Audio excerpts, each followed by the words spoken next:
अस्सलाम वालेकुम दोस्तों।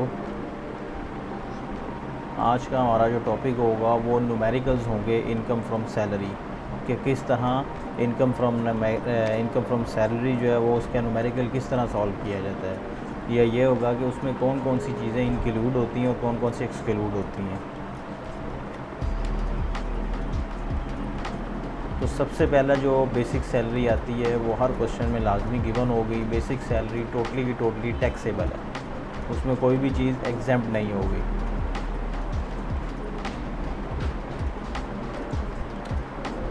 नेक्स्ट उसमें आ रहा है, नेक्स्ट होगी वो होगी डियरनेस अलाउंस। नेक्स्ट जो चीज़ क्वेश्चन में गिवन होगी वो होगी डियरनेस अलाउंस, और ये भी टोटली टैक्सेबल है। देन स्पेशल पे।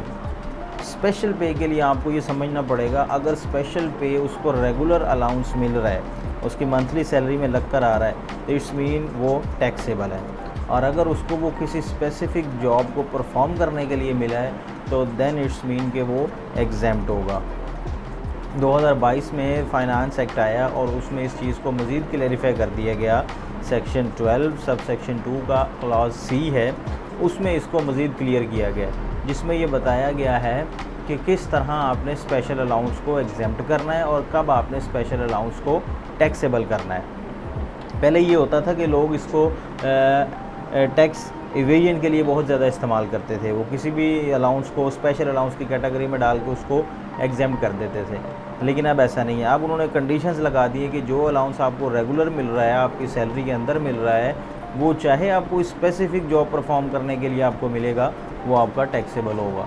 इसकी मिसाल जैसे मैं देता हूँ, अगर बोर्ड ऑफ डायरेक्टर्स की मीटिंग आ गई है, कंपनी का हेड ऑफिस जो है वो दुबई में है और तमाम डायरेक्टर्स जो हैं वो अपने अपने नेशनल में अपनी अपनी कंट्री में जॉब परफॉर्म कर रहे हैं। अब बोर्ड ऑफ डायरेक्टर की मीटिंग में तमाम डायरेक्टर्स को इकट्ठा होना है, तो वो मुख्तलिफ ममालिक से डायरेक्टर इकट्ठे होकर जब दुबई में पहुँचेंगे तो वहाँ पर जाने के लिए उनको एयर टिकट, उनके वहाँ के रिहाइश का जो भी अखराजात होंगे उसके लिए उन्हें एक अलाउंस मिल जाएगा, जिसको TADA कह लें आप, ट्रैवलिंग अलाउंस और डेली अलाउंस के नाम पे उनको मिल जाएगा। तो वो जो अलाउंस होगा वो एग्जेम्प्ट होगा, क्योंकि वो एक स्पेसिफिक जॉब को परफॉर्म करने के लिए मिला। लेकिन अगर इसी तरह का अलाउंस उसको रेगुलर सैलरी में मिल रहा है डायरेक्टर्स को, तो फिर वो एग्जेम्प्ट नहीं होगा, फिर वो भी टैक्सेबल हो जाएगा। तो ये आपने ध्यान में रखना है कि किसी भी अलाउंस को आपने इस कैटेगरी में लाना है कि अगर वो रेगुलर मिल रहा है तो इट्स मीन कि वो टैक्सेबल है, अगर वो रेगुलर नहीं मिल रहा इट्स मीन कि वो एग्जेम्प्ट है। बोनस ये भी टैक्सेबल है, लेकिन इसकी कैटेगरी ये है कि समटाइम होता है एम्प्लॉय ने बोनस अर्न कर लिया होता है लेकिन उसको अभी हैंड ओवर नहीं किया गया, या उसको डिस्पर्स नहीं किया होता, या उसको अभी रिसीव नहीं हुआ होता, तो जो ऐसा बोनस जो उसको डिस्पर्स ना हो या रिसीव ना हुआ हो वो उसके लिए एग्जेम्प्ट होगा। वो उस साल की इनकम में एडजस्ट नहीं करेंगे, वो नेक्स्ट ईयर जब उसको रिसीव होगा तब जाके उसकी इनकम में उसको ऐड करेंगे। ये आ गया bonus due but not yet made available for employ. Due तो हो गया एम्प्लॉय पर और कंपनी ने अब देना है उसको, लेकिन अभी तक एलोकेट नहीं किया, तो वो क्या होगा, वो एग्जेम्प्ट हो जाएगा। नेक्स्ट आ रहा है इंटरटेनमेंट अलाउंस। अब इंटरटेनमेंट अलाउंस ये भी ऐसे ही है, अगर तो कोई entertainment facility with in a boundary of office या ऑफिशियल आवर्स के दौरान अगर कोई इंटरटेनमेंट प्रोवाइड की जा रही है एम्प्लॉयर की तरफ से, तो फिर वो क्या होगा, एग्जेम्प्ट हो जाएगी इंटरटेनमेंट फैसिलिटी। तो फिर वो क्या होगी, इंटरटेनमेंट फैसिलिटी टोटली एग्जेम्प्ट हो जाएगी। लेकिन अगर ऐसा इंटरटेनमेंट अलाउंस जो रेगुलरली आपकी सैलरी में आपको लग के मिल रहा है, तो वो वाला अलाउंस जो है वो एग्जेम्प्ट नहीं होगा, वो टैक्सेबल होगा। Cost of living allowance, cost of living allowance ये भी एक परमानेंट मिल रहा होता है, ये भी टैक्सेबल है। Value of rent free accommodation, ठीक है। अब इसमें जो जो चीज़ें टैक्सेबल होनी है वो इस कॉलम में आ रही हैं, ठीक हो गया, और ये वाले कॉलम में, और जो एग्जेम्प्ट होनी है वो इनर कॉलम में आएंगी। तो अभी तक कोई भी चीज़ ऐसी नहीं आई जिसका हमने एग्जेम्प्ट किया हो। अब रेंट फ्री अकोमोडेशन, इसका भी हमने बाकायदा एक पूरा टॉपिक लेक्चर कवर किया है, लेक्चर नंबर 2 होगा, जिसमें हमने तमाम फैसिलिटीज़, तमाम परक्यूज़र्स को देखा है डिटेल में कि कब कितना परसेंटेज लगना है। अब यहाँ पर हमने सिर्फ कंपैरिजन करना है कि कितनी अमाउंट हमने सैलरी में एडजस्ट करनी है। दो चीज़ें देखनी है हमने, एक चीज़ तो ये कि उसको हाउस रेंट एंटाइटलमेंट कितना था, अगर वो फ्री अकोमोडेशन ना अवेल करता तो उसको कितना मिलना था, हमने वो चीज़ अमाउंट देखनी है। दूसरा हमने देखना 45% of minimum of time scale, या मिनिमम टाइम स्केल ना गिवन हो तो बेसिक सैलरी का 45% कितना होगा, हमने वो देखना है। ठीक हो गया। उन दोनों में से जो भी हायर होगी अमाउंट हमारे लिए वो टैक्सेबल होगी। कन्वेंस अलाउंस, कन्वेंस अलाउंस, और ये यहाँ पर लिखा गया, यहाँ पर नहीं, ये बिल्कुल टैक्सेबल है, टोटली टैक्सेबल है convince allowance.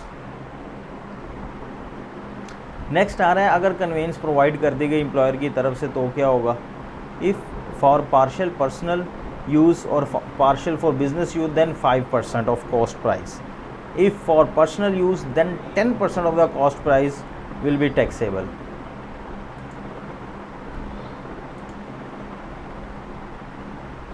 If for business use no value will be taxable.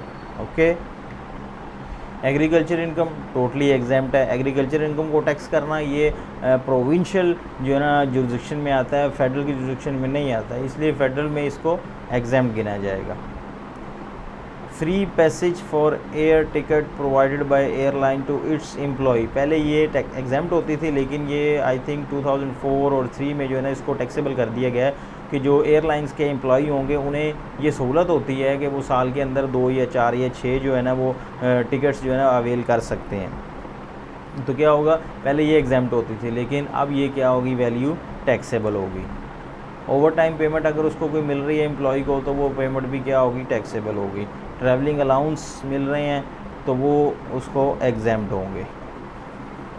Utility allowance, उसके घर के बिजली के बिल वगैरह, electricity, gas, PTCL, internet bill, ये सारे बिल अगर कंपनी प्रोवाइड कर रही है, पे कर रही है, तो फिर ये क्या होंगे, टैक्सेबल होंगे।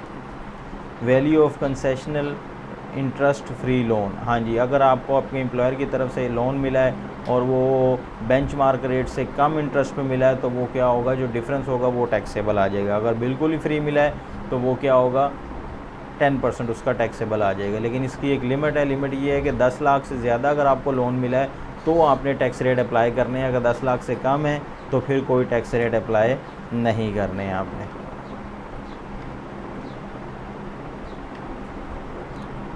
ये लास्ट में एक चीज़ आई है कि लोन फ्रॉम फादर, फ्रेंड या ब्रदर, अगर आपने ये आपकी सैलरी के क्वेश्चन में ये लिखा आ गया कि लोन फ्रॉम फादर या ब्रदर वगैरह, और वो विदाउट क्रॉस चेक है, क्रॉस चेक के ज़रिए नहीं है, तो फिर ये आपकी other source of income consider करेगा एफबीआर। क्या करेगा, एक नया हेड डाल देगा, इनकम फ्रॉम अदर सोर्सेज, और वहाँ पर इस वैल्यू को क्या करेगा, टैक्सेबल कर देगा। लेकिन अगर यही अमाउंट आपने क्रॉस चेक के ज़रिए रिसीव किया तो फिर इस पर कोई टैक्स नहीं होगा आपका, फिर ये एज अ लोन ही कंसिडर होगा। वही आ गया loan from father through cross cheque, cross cheque के ज़रिए अगर है तो फिर वो नहीं होगा। If concessional loan then difference interest rate and 10%, अब ये वही चीज़ है, अगर आपको कंसेशनल लोन आपके एम्प्लॉयर की तरफ से मिला है तो आपने देखना है कितने परसेंट पे आपको मिला है। अगर 10% से कम पे मिला है, 8, 6, 5, 4 जितने भी, तो जितना डिफरेंस आ रहा है 10 और उसका, वो वाली परसेंटेज आपका टैक्सेबल कंसिडर होगी। सीनियर पोस्ट अलाउंस ये भी टैक्सेबल है, एमफिल अलाउंस ये भी टैक्सेबल है, पीएचडी अलाउंस ये भी टैक्सेबल है, सर्वेंट प्रोवाइडेड बाय एम्प्लॉयर और salary of servant paid by employer, आपको सर्वेंट प्रोवाइड किया गया, उसकी सैलरी कंपनी पे कर रही है, तो वो जो सैलरी है वो आपकी इनकम में as a taxable income consider होगी। अब free medical facility, employer spent amount of these facility during the year, जी उसने आपकी फैसिलिटी आपको प्रोवाइड किया और ड्यूरिंग द ईयर उसने उस पर कुछ अखराजात किए हैं पूरे साल के दौरान, तो वो अखराजात क्या हो जाएंगे, एग्जाम्प्ट होंगे, वो टैक्सेबल नहीं होंगे। मेडिकल बिल रीइंबर्स विदाउट एंटीएन ऑफ मेडिकल प्रैक्टिशनर, आपने अपना मेडिकल बिल रीइंबर्स करवाया और उस पर एंटीएन ही नहीं है जी, आपने आगे कह दीजिए मेरा ये बिल इतना हुआ है, तो कंपनी आपको रीइंबर्स नहीं करेगी। अगर वो कर भी देगी तो एफबीआर जो है वो आपका उस पर टैक्स कंसिडर करेगा। लेकिन अगर आपने वही मेडिकल बिल किसी एंटीएन प्रैक्टिशनर डॉक्टर वगैरह से चेक करवाया तो फिर वो आपकी इनकम में ऐड नहीं होगा। रीइंबर्समेंट ऑफ इंटरटेनमेंट, ये क्या होगा, बिल ऑफिशियल मीटिंग, हाँ जी, जो ऑफिशियल मीटिंग के लिए आप बिल क्लेम कर रहे हैं, रीइंबर्स हो रहे हैं, वो आपके एग्जाम्प्ट होंगे। जबकि आपने एक पॉइंट याद रखना है कि कोई भी ऐसा एक्सपेंस जिससे एम्प्लॉयर को बेनिफिट हो रहा हो वो आपके लिए एग्जाम्प्ट होगा, और ऐसा एक्सपेंस जिससे आपको टोटली बेनिफिट हो रहा हो वो आपकी सैलरी में टैक्सेबल कंसीडर होगा। ठीक हो गया। कोई भी ऐसा एक्सपेंस जो कि आपको उससे होली सोली बेनिफिट हो रहा है, कंपनी को उससे कोई बेनिफिट नहीं है, ठीक है, तो वो वाला क्या होगा, आपके लिए टैक्सेबल हो जाएगा। लेकिन अगर कोई ऐसा एक्सपेंस जिससे कंपनी को फ़ायदा हो रहा है, आपको फ़ायदा नहीं हो रहा, कंपनी के उसमें बेनिफिट्स हैं, तो फिर वो क्या होगा, वो आपके लिए एग्जाम्प्ट हो जाएगा। रीएलोकेशन एक्सपेंस, रीएलोकेशन एक्सपेंस का क्या मतलब कि आपने अपना घर वगैरह शिफ्टिंग चेंज वगैरह की है, तो उसके लिए कंपनी ने आपको कुछ एक अलाउंस एलोकेट कर दी है, तो वो अलाउंस क्या हो जाएगा, आपके लिए एग्जाम्प्ट हो जाएगा, क्योंकि वो एक स्पेसिफिक जॉब को परफॉर्म करने के लिए दिया है, तो जो परमानेंट आपको नहीं मिल रहा, इसलिए वो एग्जाम्प्ट होगा। हाँ जी, fees for refresher course paid by employer. अब ये रिफ़्रेशर कोर्स ये मोस्टली ऐसा होता है कि ड्यूरिंग ऑफिस और करवाया जाता है, ऑफिशियल वर्किंग को परफॉर्म करने के लिए करवाया जाता है, तो इसमें क्या होगा, आपके लिए ये एग्जाम्पशन है, आप इसको इस पर कोई टैक्स नहीं देना पड़ेगा। हाँ, होटल बिल अगर कंपनी ने पे किया है, किसके लिए, आपके रिलेटिंग प्लेयर ट्रिप था, प्लेयर के लिए ट्रिप गया हो उस ऑफिस को कोई फ़ायदा नहीं है, लेकिन आपकी उसमें पर्सनल जो है ना वो प्लेयरमेंट हो रही है, तो उसमें क्या होगा, वो टैक्सेबल हो जाएगा। Purchase of domestic air tickets irrelevant item है कि आपने अपने अखराजात किए हैं, तो उससे आपकी सैलरी पे कोई इफेक्ट नहीं पड़ेगा, आपको कोई टैक्स बेनिफिट उस पर नहीं है। ठीक है, accidental insurance premium paid by employer. हाँ जी, एम्प्लॉयर ने आपकी एक्सीडेंटल जो है ना प्रीमियम पेड की है, तो उससे आपका ख़र्चा बचा है, तो जिससे आपका ख़र्चा बचेगा वो आपके लिए आपकी इनकम में ऐड हो जाएगा, वो एज अ टैक्सेबल कंसीडर होगा। Free coupon for lunch, company ने अपनी प्रमोशन के लिए अपने एम्प्लॉयज़ को फ्री कूपन दिए कि अपनी फैमिलीज़ के साथ जाके फ़लाँ होटल में जाके वो वहाँ पे लंच की फैसिलिटी अवेल कर सकते हैं, तो ये क्या होगा, टैक्सेबल होगा। हाँ, अगर होटल बिज़नेस होगा, जहाँ पर होटल बिज़नेस है, वो अपने एम्प्लॉय को अगर ड्यूरिंग वर्किंग और उनको एक लंच की फैसिलिटी दे रहे हैं, तो फिर वो एग्जाम्प्ट होगा, वो जितने की भी दें वो एग्जाम्प्ट होगा। ऐसा बिज़नेस जो अपने एम्प्लॉय को अपने बिज़नेस से ही दे, मतलब ऑनर को एक्स्ट्रा पेमेंट ना करनी पड़ती हो, तो वो वाली जो फैसिलिटी होती है वो एग्जाम्प्ट हो गई। लीव इनकैशमेंट, हाँ जी, लीव इनकैशमेंट अगर आपने लीव अवेल नहीं किया, आपको उसकी जगह पैसे मिल रहे हैं, तो वो भी टैक्सेबल होंगे। अनअवेल्ड अर्निंग लीव वही है। डोनेशन टू बैतुल माल, ये 2003 से जो है ना, आई थिंक इसका इम्पैक्ट ख़त्म कर दिया गया। बैतुल माल को जो डोनेशन देंगे वो टैक्स क्रेडिट में नहीं आएगी।